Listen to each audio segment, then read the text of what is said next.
Look at what they've done to me. Look at what they've done to my boy. One missing character. One character left at tier 1. We're gonna have to fix that.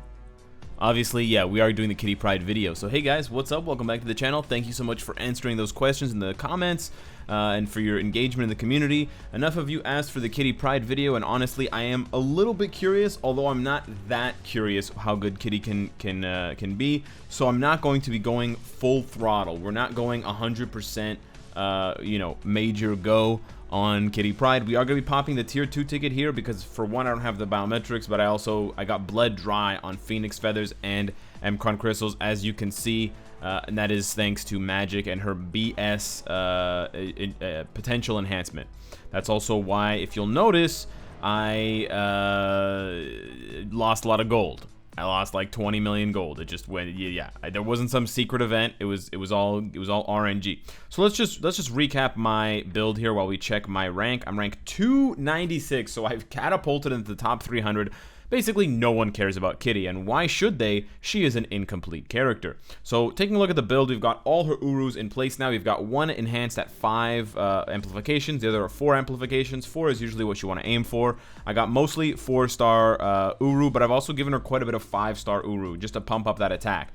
Now, the one thing that I didn't actually focus too much on, but I did want to mention now, I guess you kind of have to go back and look at the advancement page, is advancing her from tier 1 to tier 2 bumped up her physical attack by 5,000, and it also bumped up her HP by a lot as well. So she does have very high base stats. You know, with 0 HP Urus, she does have HP on these Chaotix, or no, she has HP on 2 Chaotix, and she has dodge and another one. But anyways, with very little HP anywhere on her gear, no uniform, and a crit damage 140 proc, she has a surprising, thank you so much, but no thank you, she has a surprising amount of HP, and also a surprising amount of physical attack for a speed type. So Kitty Pryde is primed to be a good character.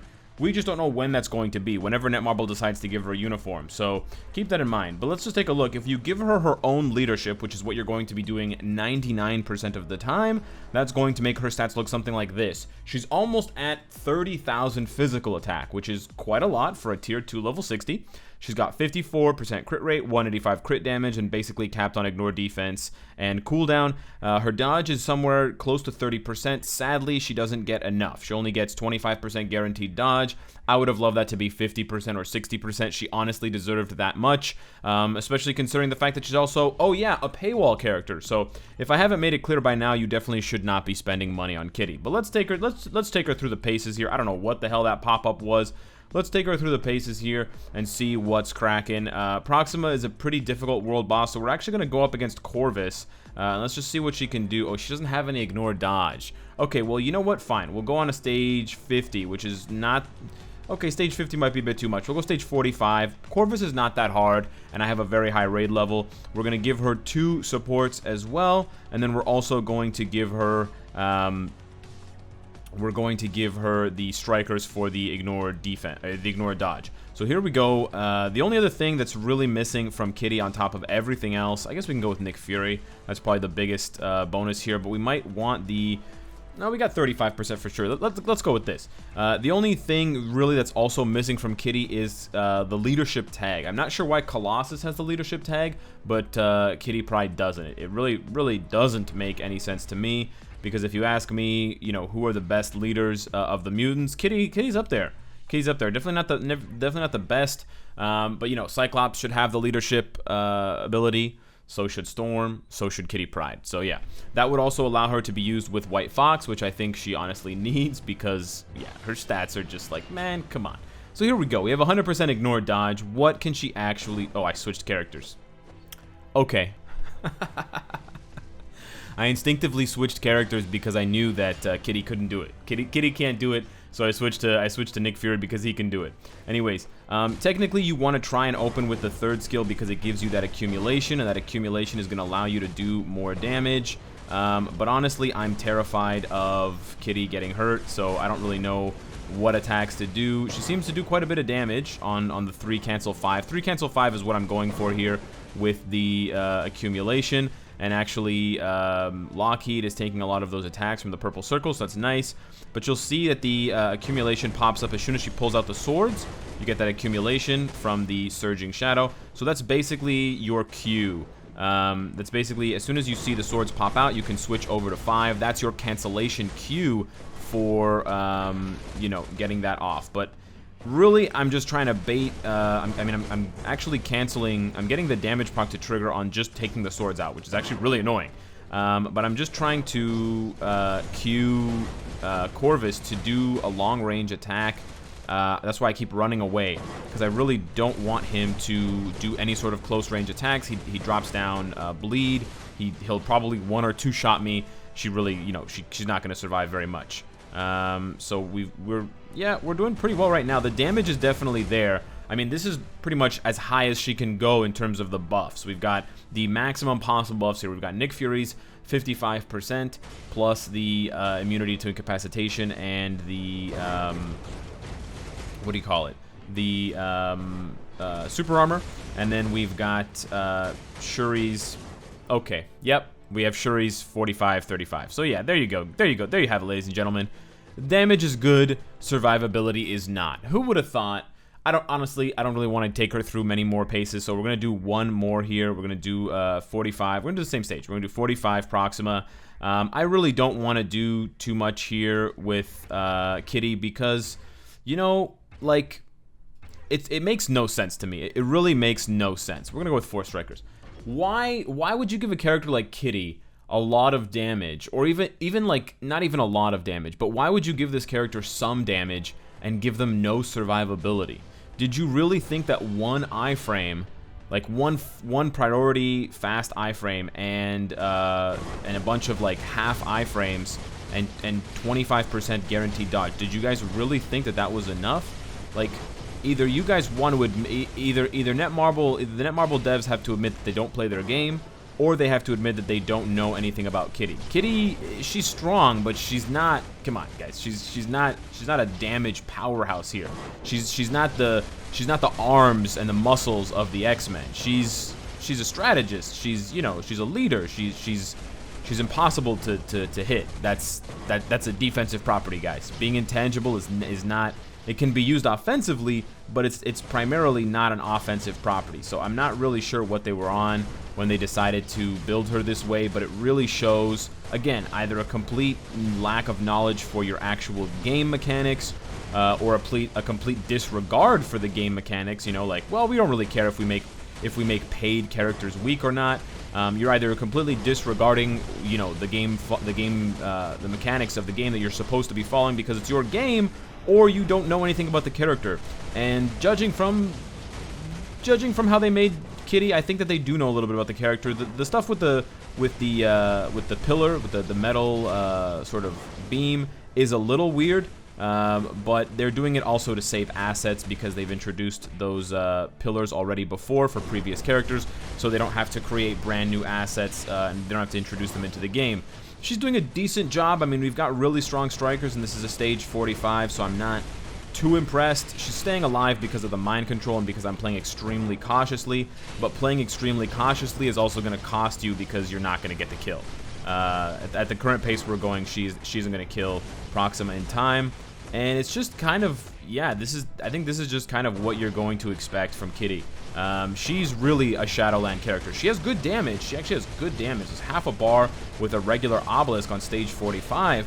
But why did you give Kitty, of all characters, such low survivability? I really don't understand. I mean, you give Spider-Man a 25% guaranteed dodge, sure, but then you give him 4 out of 5 iframes. That would make a lot of sense. If Kitty had 4 out of 5 iframes, if you could just dance in iframe as Kitty the whole time, then it would make a ton of sense why she only has 25% guaranteed dodge. But you didn't do that now, did you? You really didn't. And so, yeah, I mean, listen, this doesn't really make sense at all. Don't pay for this character. If you're going to pay for the character, at the very most, she could probably do that. But again, she's doing a stage 45 with the max level strikers, or not max level strikers, the max level supports and almost max level strikers with a 499 raid level and my cards. Remember, guys, if you don't remember, I got 55% all attack and 26% physical attack. Yeah. Okay, so this is not that impressive. And so if you're gonna buy Kitty, I would recommend that you do not purchase anything to make her anything past 6 stars. Just put her at 6 stars, get her for the leadership for mutants, which is great, and that's pretty much all you need to do. That's pretty much all you would need Kitty for at this point. But it's fairly obvious to me with characters like this that Netmarble is intentionally baiting us with certain uniforms for certain characters that they don't. Okay, this is too easy. Sorry. They're baiting us intentionally with characters that they don't intend to make strong until they get a uniform, and I really don't like that fact. I really don't like it. You know what? Let's see how she does in less than 5 superheroes. Well, whatever. Let's see how she does in World Boss Invasion. Because I'm honestly, if they're gonna make a joke out of these characters and either not pay attention to the character lore or try to sell us characters that are incomplete, then I'm gonna make a big joke out of this too by testing her in World Boss Invasion. Because you know what? You really need to know, guys. Let me tell you something. World Boss Invasion is extremely competitive. It's a very challenging game mode. When you're going in, all my reward slots, okay. When you're going into World Boss Invasion, guys, you gotta pony up, okay? So if you haven't purchased, hey, listen, if you haven't used your credit card lately to purchase a paywall character like Kitty Pryde, you're gonna fail in World Boss Invasion. You wanna know why you're not getting the mythic chest in World Boss Invasion? You're not using enough paywall characters. Here we go, guys. I'm using a paywall character, plus I'm using 2 native tier 2s that maybe once upon a time people used to pay for. So, yeah. And we're going to be beating this other paywall character here. Oh, look, all 3 paywall characters. This is Netmarble's wet dream here. We've got Namor, Luna Snow, and Kitty Pryde. Am I going to win the DPS check? I don't think I will. I did not. Sadly, the harder paywall won, and it's the paywall that has a uniform. Wow, I wasn't even close. I was 3rd place. I wasn't that far off from 2nd place, but I was like, what? Less than a fourth, less than a quarter of the damage of 1st place. So yeah, we've got about 300% damage to make up for in the future. So yeah, my result is really sort of my answer here on what we should do about Kitty Pryde is honestly just completely skip her or just get her to 6 stars just for the leadership and then put that thing on pause. It's really not worth it at the moment, and we really need to start discouraging Netmarble from making characters like this that are incomplete. It's pretty obvious to me that she's an incomplete character. She doesn't have any defensive abilities besides iframes that make her good for PvE, and then she doesn't have any abilities that make her good for PvP. Even though they said she was a PvP character, where is the PvP? Where's the healing? Where's the immunity? Where's the invincibility? Where's the penetration? Okay, she has penetration right here on barrier and immune. Okay, the 80% chance to penetrate immune is actually pretty good, but that's it. No damage reduction. You've got a clone, or you got a summon that is targetable, which basically negates your iframes and makes you punishable. Increases damage dealt by 25% to machine type characters. That's not good for PvP. There are no good machine type characters in PvP. Netmarble, wake up. It's not 2015. Ultron's not a good character anymore, guys. Wake up. Guys, it's 2019, guys. Wake up. Wake up. So yeah, that's pretty much my result here. I wasn't going to test her in PvP for those of you that are wondering, because of the fact that she's level 60. I would have to get her to level 70 in the first place. And if you think I'm going to throw a CTP on her, you're probably dreaming, because this is a case that I can tell certain characters I throw CTPs on because I know they're bad and it's just a joke. Other characters I throw CTPs on because they're actually not bad and they could actually surprise you. She's definitely somewhere in the middle. She shouldn't be this bad, and it seems like she's bad intentionally, a la characters like Iceman, who are just sort of incomplete half finished. I'm not saying they're bad characters, but they're bad in the sense that they're really not reaching their potential, and they don't have to be overpowered to reach their potential either. So it's obvious that they're being purposely held back with one hand tied behind their back. So yeah, hard pass on Kitty Pryde. Let me know what you guys think. Subscribe if you enjoyed the content. Hit the like button if you enjoyed the video, and of course, if you like what you see, I hope to see you again tomorrow. Take care.